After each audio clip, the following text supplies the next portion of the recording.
We are back at WeatherTech Laguna Seca Raceway in Salinas, California, and we've got an awesome one for you guys today. We are here with the Southern California Civic Type R Club, Northern California Civic Type R Club. There's going to be a whole bunch of us. It's going to be an awesome time. It's going to be a nice, cool, overcast day, so we shouldn't have any overheating issues, but we're going to find out today. Stay tuned.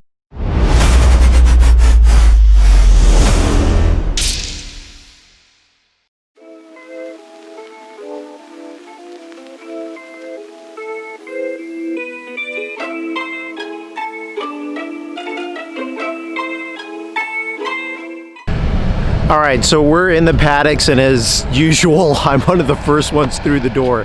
So here's the deal today.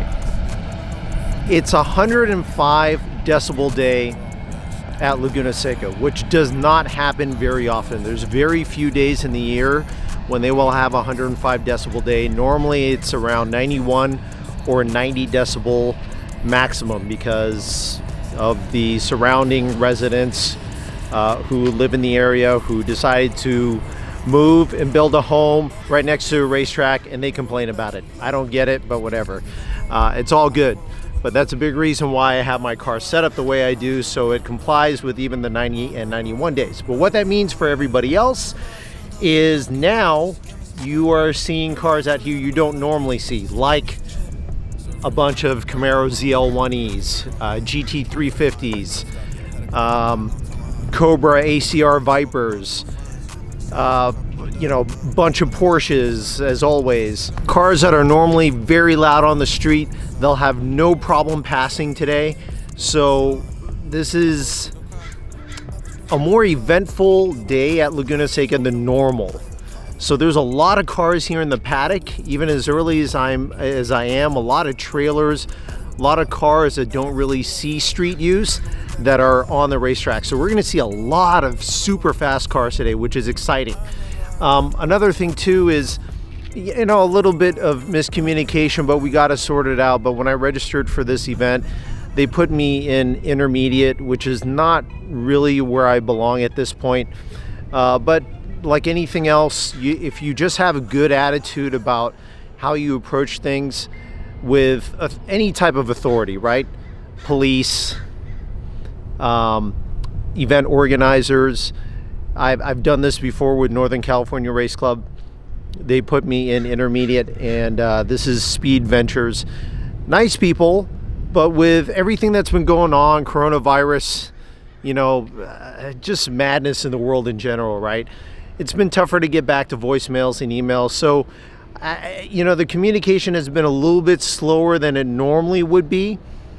But I try to be understanding. I try not to lose my cool. I just got here super early so I can talk to them. And, the emails back and forth that I corresponded with, they weren't able to respond to before I got here this morning.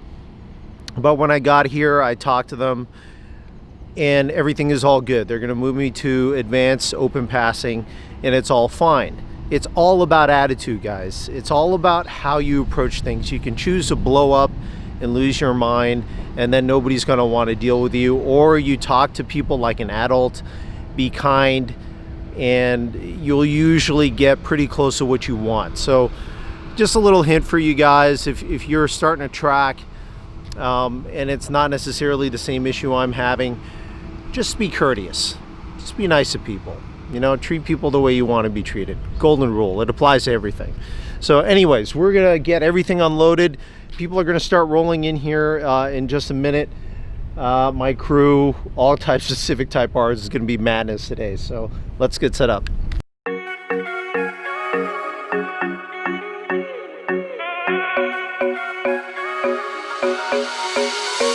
So if you're just catching up with us, let me show you guys my new gauge setup.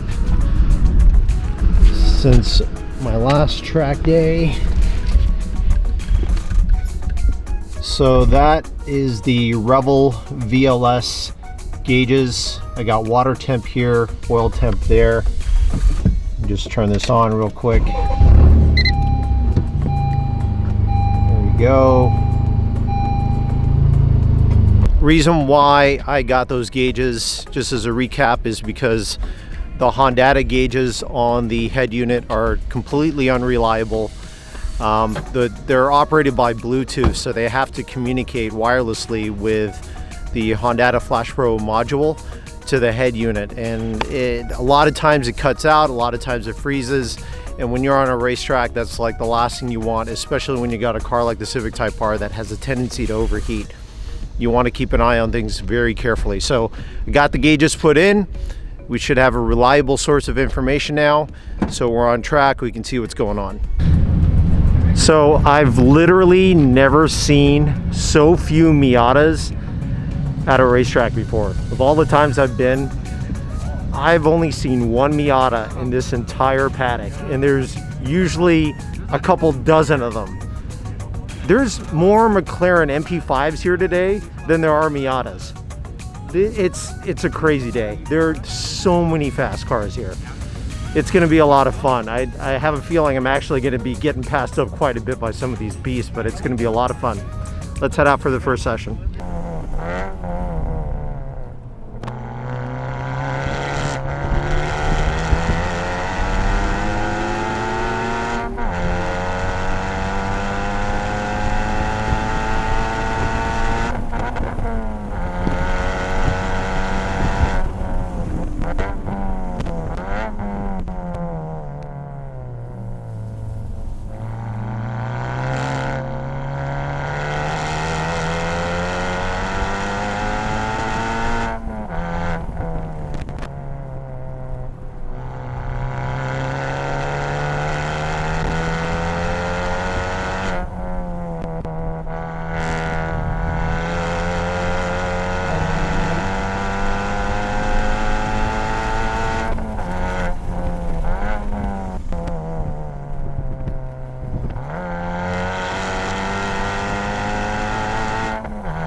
All right, session one is done.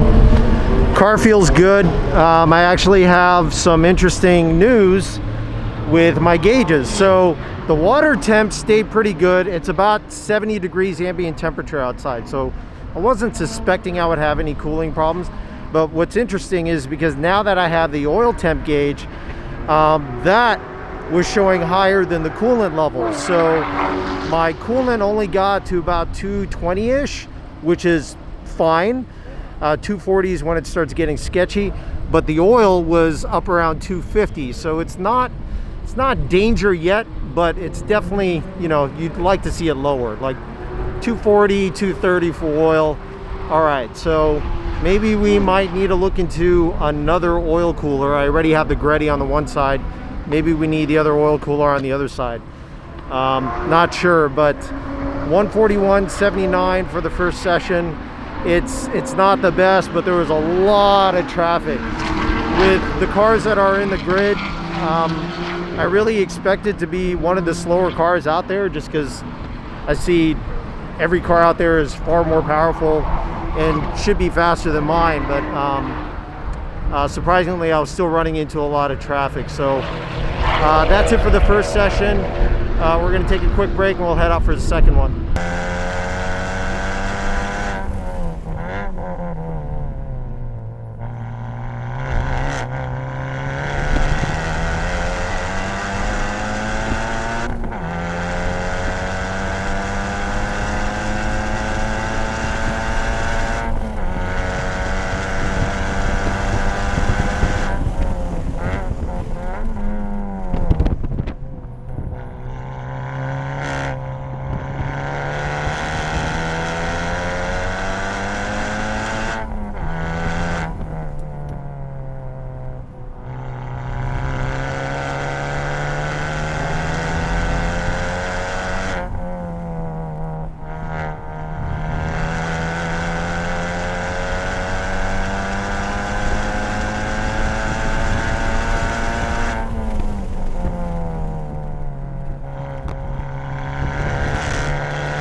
All right, session 2 is done. So I couldn't break out of the low 141s.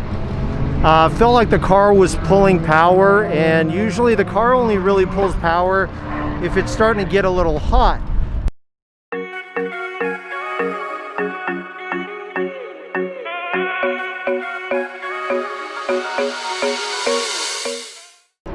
%90 of the way through the last session, my car threw a check engine light, not for the heat part, but it definitely felt like it was pulling power, because the speeds that I'm carrying through turn 6, which is the turn right before the corkscrew, are definitely higher now than they've ever been, but my speeds are a couple of miles per hour lower at the top of corkscrew, which tells me that the car is not putting out the power that it really can right now. So it tells me that it's definitely pulling power. That's a good indicator. So overall, pretty happy that the car is good. If I just have clean air in front of me, I think I'm good. Now let's talk about, okay, we're gonna sit down for this one. Let's talk about the reason why I went into limp mode this last session. I got an error, P087. It's a fuel rail error, and that typically happens in the Civic Type R when you're tracking it. If you're below half tank, the engine on a hard turn thinks, or the ECU on a hard turn thinks, there's no gas in the tank. If you have close to half a tank of gas or a little below half a tank. Now, I've known that from past days of tracking. So I always top off my fuel tank before each session, which I absolutely did before this last session. But with the AO52s, with the JRZ RS Pros, I'm generating more grip now than I ever have. And I know that because through turn 6, my miles per hour through turn 6 is normally maybe around 83-ish, sometimes a little more than that. There are times in this last session when I hit 86, 87 miles per hour through turn 6. Just to give you an indication of how hard a cornering force that is, Randy Pops, a professional driver who took the stock Honda Civic Type R around Laguna Seca, when he was going around turn 6, he does about 80 miles per hour. So I'm 7 miles per hour faster than his cornering speed, and that's all due to the way the car is set up. But now what that does is, even though I have plenty of gas in the tank, it was lower later in the session, of course, but when I took that turn super hard, there was probably a moment where the gas sloshed up high enough that the sensor for the gas tank for the ECU probably thought there was no gas in the tank, and then it threw the code. So now, here's why I'm sitting down for this, because I need you guys to understand something, okay? At this point, the way my car is set up, some of the things that I'm going to be experiencing, you will not see in another Civic Type R unless it is set up in a similar fashion to my car. So there's a very, very, very, very small percentage of people who are going to experience limp mode from code P087 going around a hard turn on turn 6, even with 3/4 of a gas tank, okay? So please understand that. I don't want you guys to think that, oh, all of the Type Rs out there have this problem now. That is not the case.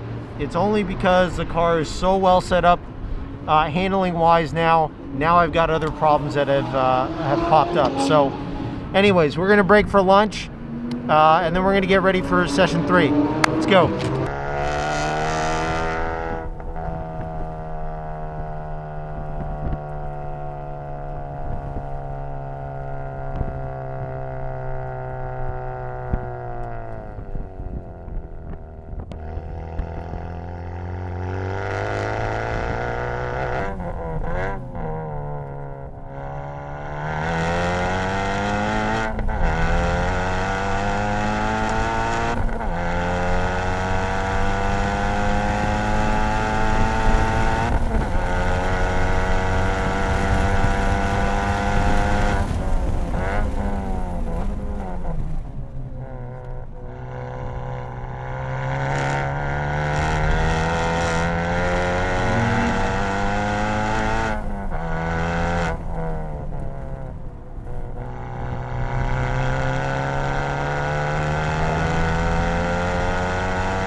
right, guys, session 3 is done, and I think I'm done for the day. There is one more session scheduled for today, but I don't think I'm going to do it. I should have notated this earlier in the video, but I'll tell you now. So this last session was very, very difficult to get into 4th and 5th gear. Actually, into any of the gears. Once the gearbox had warmed up, it was really, really difficult to get into gear, which has me a little bit concerned. And then I remembered that I switched from the GM synchromesh to the Amsoil manual transmission, the synthetic Amsoil manual transmission, and I thought that would be fine. I kind of just wanted to try it out, and some other people have said it's pretty good. When I had the GM synchromesh, when I modified my clutch delay valve and got the acuity shifter, I haven't had any grinding issues or any shifting issues since that point. And when I switched to the Amsoil transmission fluid, I didn't have any issues, but I wasn't really tracking the car a whole lot at that point. And now that I think back to my last track day at Thunder Hill, when the transmission was getting a little hot, I was starting to feel like the gears were a little bit more difficult to get into. Like the synchros were just not happy.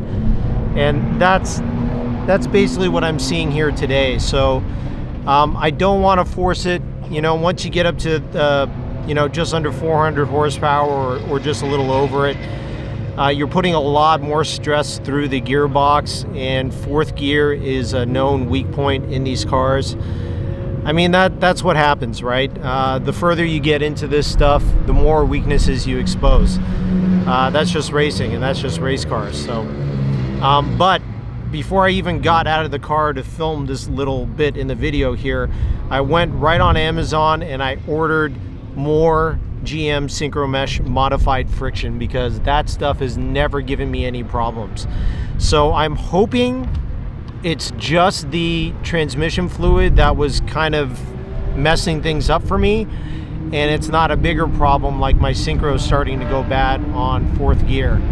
But since it felt like it was kind of a struggle to get through any of the gears, I have a feeling it's just a fluid. So I don't want to force the issue. It could be a much bigger problem if I do.